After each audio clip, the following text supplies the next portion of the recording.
Delta Beer Lab.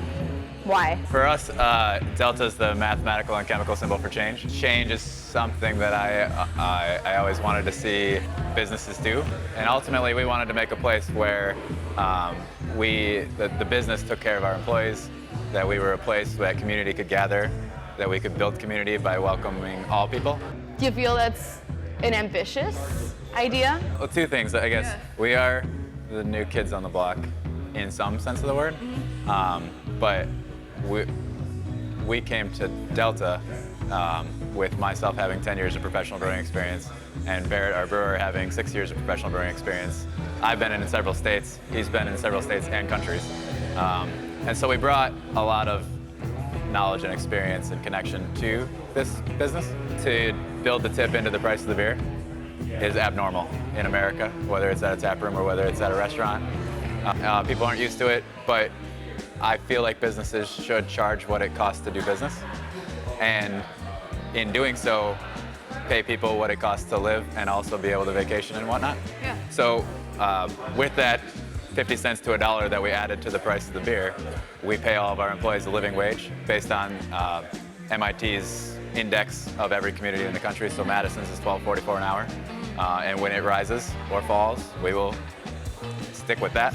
And then all of our staff has access to a revenue sharing program based on hours worked. So if you have a slow Wednesday afternoon, it doesn't hurt you because you're not working for tips. If you have a busy Saturday, it doesn't help you because you're working for the mission. It encourages our staff to not work for tips, but to work for our ideals and to help each other out. We also knew that our guests would want to still leave tips. Sure. And so from the very beginning, we chose a nonprofit partner each month to give those tips to. And so each month so far, we've raised over between $1,200 and $1,800 from our guests. Organizations like First Descents that we have right now, and they take young adults aged 18 to 39 that are affected by cancer or now MS on adventure programs. You know, you come up with your business plan, for lack of better terms, right? You come up, okay, we've got a place. I want to do this reverse osmosis stuff, and I know it's going to cost this, and I know I need these amount of tables and whatever, this amount of taps and blah, blah, blah, blah, this amount of workers, whatever. I mean, in what point of everything did you come up with like that specific, the no tips model? A lot of the business concepts were developed a long time ago. When I was still living in Minneapolis, I would come home from work and I'd sit on my porch and I'd work on the business plan every day. And sometimes I'd throw out whole sections and start type over again. But the ideas were there from the beginning. You hiking the Appalachian Trail from Georgia to Maine, right? Yep. So, and how many days was it again? 146. 146. So you kind of beat me to the punch, and I was going to say, did you think a lot? Because yeah, no, you thought a lot. I would hope so. But I mean, hopefully I'm not like getting too personal. But did you have any times when you're like, you were battling with yourself, like, no, maybe this isn't a good idea. I shouldn't do this. Like any self-doubt in whatever the greater plans for this, even if it didn't have a name yet, was? Or were you always kind of like walking towards the path of just developing these ideas? And you got a pun in there too. What did I say? Walking toward the path.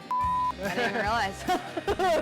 Are you a big pun guy? No. But like sometimes they pop up, you know. No, there wasn't a time where I thought about not doing it because I had spent my career working my way up.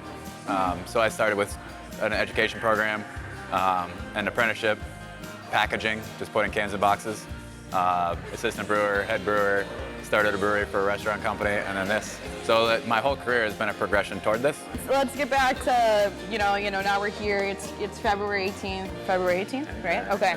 Like, I will never forget it.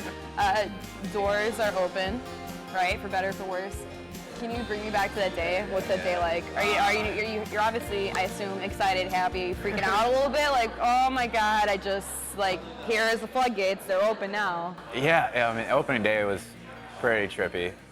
We specifically took the day before off. Okay. And we actually came in, we played a little shuffleboard. Nice. Yeah, sweet board, by the way. Yeah, thank you. And we just hung out because we knew, like, it all starts tomorrow, you know? And We came in the morning, cleaned up the last bits of things. Beer was all ready. One guest snuck in the door before we locked it, like before opening, before 3:30 when we opened. Yeah? And so like we got him a beer before we opened, and he hung out while we were finishing up.